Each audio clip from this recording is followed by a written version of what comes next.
आदाब, नमस्कार। The red mic में आपका स्वागत है। मैं हूं सौरभ शुक्ला। ईवीएम को लेकर के तमाम सवाल उठते रहते हैं और चुनाव आयोग हमेशा कहता रहा है कि ईवीएम बिल्कुल ठीक है, ईवीएम में किसी भी तरीके का कोई मैल फंक्शन नहीं है जिससे बीजेपी जीत जाती है। अब एक ऐसा मामला आया है जिसने फिर से एक बार इस चर्चा को और तेज कर दिया है कि क्या वाकई ईवीएम के नतीजे बिल्कुल सही और सटीक हैं। मामला है हरियाणा के पानीपत जिले का और ये देश का ऐसा पहला मामला है जिसमें ईवीएम के नतीजे बदल गए और सुप्रीम कोर्ट ने ईवीएम को बुलवा करके, मशीन बुलवा करके रीकाउंटिंग कराई और रीकाउंटिंग में जो कैंडिडेट हार गया था वो जीत जाता है और उसे जीता हुआ डिक्लेयर किया जाता है। भारत के इतिहास में पहली बार हुआ है कि पहले ईवीएम के नतीजे में एक दूसरा व्यक्ति जीतता है, फिर पानीपत में जो चुनाव हारा सरपंच का मोहित, वो सुप्रीम कोर्ट जाता है। सुप्रीम कोर्ट आदेश देता है, ईवीएम को खुलवा करके रिकाउंटिंग करवाता है और उस रिकाउंटिंग में जो हारा हुआ कैंडिडेट वो चुनाव जीत जाता है। अब जब से ये नतीजा सामने आया है, इसकी धमक दिल्ली से सुप्रीम कोर्ट से बिहार तक गूंज गई है। मामला हरियाणा के पानीपत जिले की बुआना लाखू पंचायत का है और ये चुनाव सरपंच का है। अब सरपंच का चुनाव या कहीं का चुनाव हो, नवंबर 2022 में ये चुनाव हुआ और 25 की बात कर रहे हैं। 2 साल से ज़्यादा लगे नतीजे बदलने में। नवंबर 2022 में यहाँ सरपंच पद के चुनाव ईवीएम से होते हैं। गिनती के बाद जो अधिकारी हैं, पीठासीन अधिकारी, वो कुलदीप मलिक नाम के व्यक्ति को 51 वोट से विजेता घोषित कर देते हैं कि भाई कुलदीप मलिक चुनाव जीत गए हैं और खूब ढोल ताशे बजते हैं, गीत संगीत होता है, जश्न होता है। जब चुनाव कुलदीप मलिक जीते तो मोहित ने इसको नहीं माना। मोहित ने कहा मैं कानूनी लड़ाई लड़ूंगा। वो सुप्रीम कोर्ट गया और मोहित मलिक ने 33 महीने कानूनी लड़ाई लड़ी और आखिर में ईवीएम में दर्ज वोटों की सुप्रीम कोर्ट में रीकाउंटिंग कराई गई और उस रीकाउंटिंग में मोहित 51 वोट से जीत जाते हैं और उन्हें विजेता घोषित किया जाता है।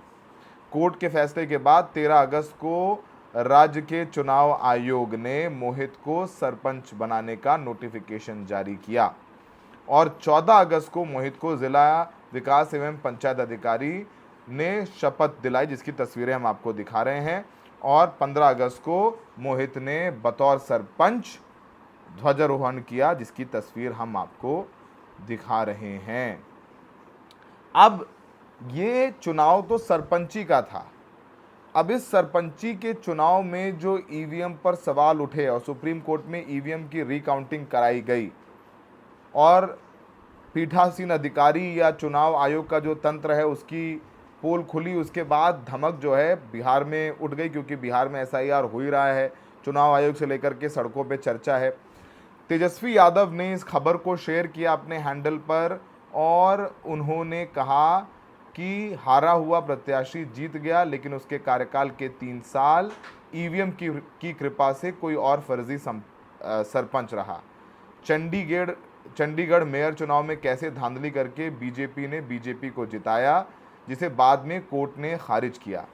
उसके बाद बीजेपी सरकार ने वीडियो रिकॉर्डिंग रखने के नियम बदल दिए।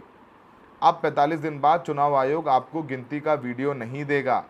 जब बीजेपी चुनाव आयोग के साथ मिलकर साक्ष्य को खत्म कर देगी तो आप कोर्ट में सबूत क्या रखेंगे?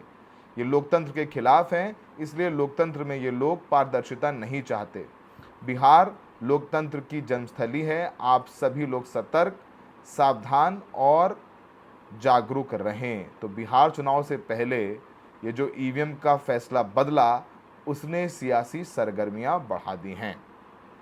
दबाव चुनाव आयोग पर बढ़ता जा रहा है। सुप्रीम कोर्ट ने कह दिया कि बिहार में ड्राफ्ट लिस्ट में जो 65 लाख लोग आपने उड़ा दिए, जिनके नाम काटे, उनका नाम की लिस्ट आप पब्लिक नहीं कर रहे थे, वो लिस्ट भी पब्लिक करिए और किस लिए काटे वो भी बताइए।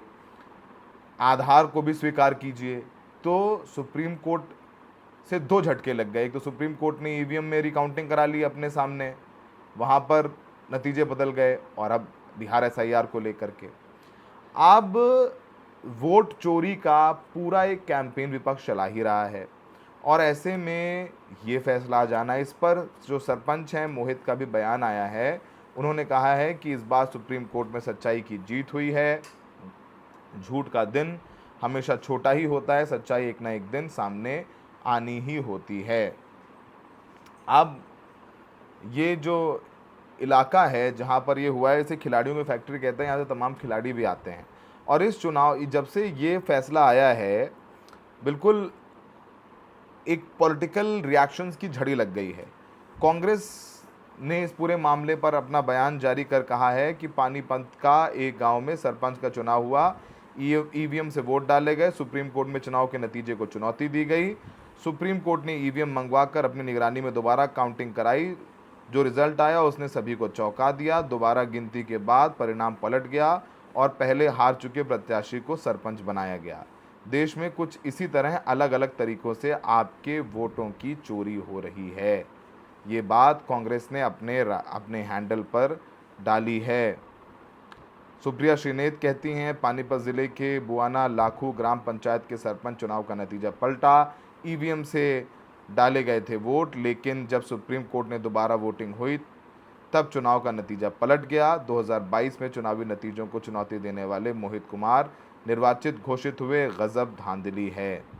ये सब कुछ रिएक्शंस हैं, बिल्कुल सोशल मीडिया पर ये सारी तस्वीरें वायरल हैं। इस पूरे मामले पर लगातार कांग्रेस अपनी आवाज़ उठा रही है।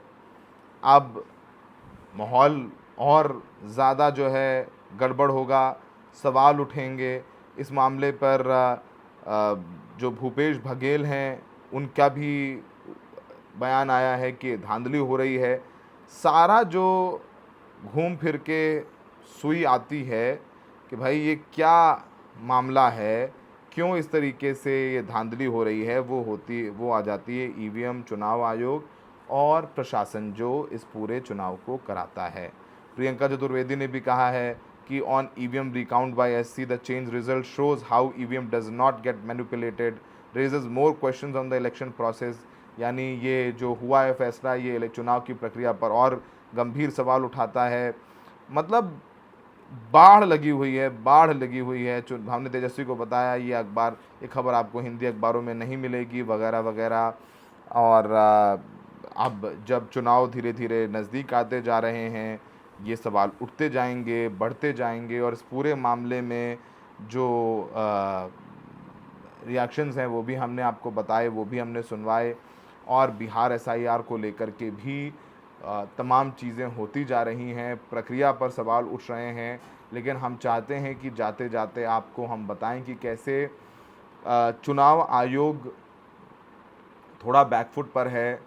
बिहार में एसआईआर को लेकर के 65 लाख लोगों के नाम जो काटे हैं उनकी जानकारी देनी होगी, वेबसाइट पर बतानी होगी और प्रचारित करना होगा, अखबारों में निकालना होगा कि जिनके नाम कटे हैं वो कैसे ऐड करवा सकते हैं।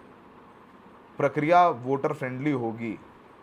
तो ये सब सारी बातें हुई और ये जो फैसला आया और उसके बाद ये मोहित मलिक सरपंच बने और बढ़िया हो गया। लेकिन हम चाहते हैं जाते जाते ताकि सनद रहे, हम प्रशांत भूषण को सुनवाते हैं कि बिहार में एसआईआर को लेकर सुप्रीम कोर्ट में क्या फैसला आया था। बिहार के एसआईआर पर आज सुनवाई हुई, जिसमें कि इलेक्शन कमीशन की बात भी सुनी गई।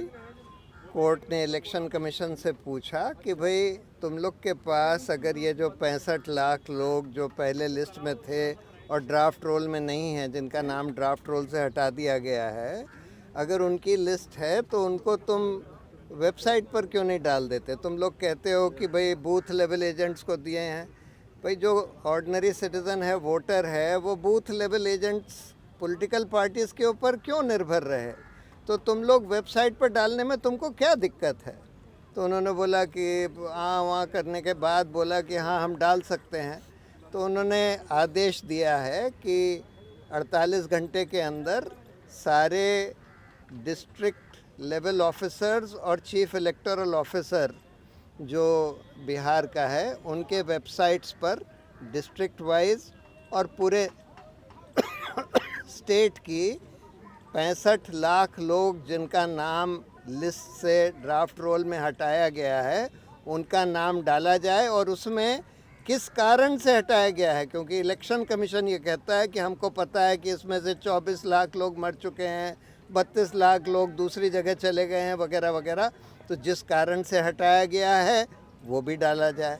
और आखिर में उन्होंने ये बोला है कि इसकी भी पब्लिसिटी, इसकी तो पब्लिसिटी इलेक्शन कमीशन को करनी ही है, लेकिन साथ में ये भी पब्लिसाइज करें कि कोई भी जना जो अपना नाम डलवाना चाहता है वो अपना आधार कार्ड भी दे सकता है, उन 11 डॉक्यूमेंट्स के अलावा जो इलेक्शन कमीशन ने बताए हैं। अभी तक देखिए आधार कार्ड के ऊपर इलेक्शन कमीशन कह रहा था कि नहीं हम ये नहीं लेंगे, लेकिन कोर्ट ने बोला है कि तुमको ये लेना होगा और तुम इसको एडवर्टाइज़ करो। और साथ में ये भी बोला है कि ये जो लिस्ट हैं ये जो बूथ लेवल पर भी बूथ लेवल ऑफिसर्स के दफ्तर में या ब्लॉक डेवलपमेंट ऑफिसर के दफ्तर में डिस्प्ले करे जाएं कि ये 65 लाख लोग जिनका नाम हटा दिया गया है कौन है, किस कारण से उनका नाम हटा दिया गया है, जिससे कि लोग देख सकें। आयोग ने सर, इसमें सर्चेबल डॉक्यूमेंट को लेकर भी आप लोग के एतराज़ थी, आज उस पर कोर्ट ने क्या? कोर्ट ने बोला है कि ऐसे ये जो आप वेबसाइट पर डालेंगे वो सर्चेबल होना चाहिए, जिससे अगर हम ढूंढना चाहें कि हमारा नाम है कि नहीं है उन 65 लाख में तो हम ढूंढ सकते हैं। वो सभी लोग So today the court heard the Bihar SIR matter. They heard the election commission also, and after that they asked the election commission what is the problem in their putting up on a website the names and the reasons for deletion of these 65 lakh voters whose names have been deleted from the earlier electoral roll in the draft electoral roll. So the election commission said that, well, there is no difficulty. So the court has directed them that please put up the lists of the 65 lakh people along with the reasons for their deletion in the district electoral officer's website as well as in the state electoral officer's website, and also put it up physically in a physical form with every booth level office of Bihar. They have also directed that the election commission should also advertise this fact as well as advertise that they are going to accept Aadhaar card as among the 11 documents that they had specified. In addition to those 11 documents, they will also accept the Aadhaar card, which the election commission was earlier not willing to accept.